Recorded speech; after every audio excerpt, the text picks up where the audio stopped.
ఆంధ్ర తెలంగాణలో తక్కువ ఫీజులతో high quality results ఇస్తున్న ఏకైక సంస్థ తిరుమల్ ఐఏఎస్ ఇన్స్టిట్యూట్. సమాజం ఎటుపోతుందో అర్థం కావడం లేదు. ఆడబిడ్డ పుట్టిందని పురిట్లోనే చంపేసి దారుణానికి ఒడిగడుతున్నారు కొందరు మూర్ఖులు. అసలు తమ పుట్టుకకు కారణమేదో తెలియక దారుణానికి పాల్పడుతున్నారు. నిజానికి ఆడపిల్ల పుడితే ఇంటికి లక్ష్మీదేవి వచ్చిందని భావిస్తారు. కూతురుతో తండ్రికి మంచి అనుబంధం కూడా ఉంటుంది. కానీ కొందరు కసాయి తండ్రులు ఆడపిల్లని లక్ష్మీదేవిలా కాకుండా రాక్షసిలా చూస్తూ ఉంటారు. అయితే ఇక్కడ మాత్రం ఓ తండ్రి అత్యంత దారుణాన్ని కొడిగట్టాడు. కంటికి రెప్పలా కాపాడాల్సిన తండ్రి కాల యముడయ్యాడు.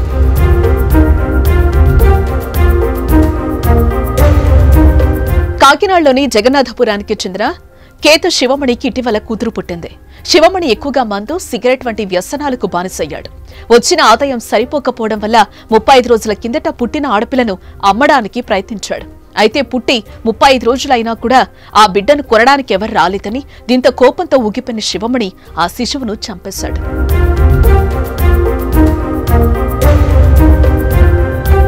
ఇంట్లో భార్యకు తెలియకుండా ఆడబిడ్డను గోడకేసి బలంగా కొట్టడంతో పాటు పీక నొక్కి చంపేసి చాప మీద వేసి ఏం తెలియనట్టు వెళ్లిపోయాడు. అయితే పాప ఎంత సమయానికి కదలకపోవడంతో తల్లికి అనుమానం వచ్చింది. దీంతో వెంటనే ఆసుపత్రికి తరలించగా వైద్యులు బిడ్డ మరణించిందని తెలిపారు.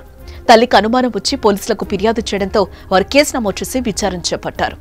డాగ్ స్క్వాడ్, క్లూస్ టీం ఆధారాలతో శివమణిని అరెస్టు చేసినట్లుగా కాకినాడ 1 టౌన్ పోలీసులు తెలిపారు. అయితే గతంలో వీరికి ఆ అబ్బాయి పుడితే డబ్బుల కోసం విశాఖపట్నానికి చెందిన వారికి అమ్మేశాడని పోలీసులు వెల్లడించారు.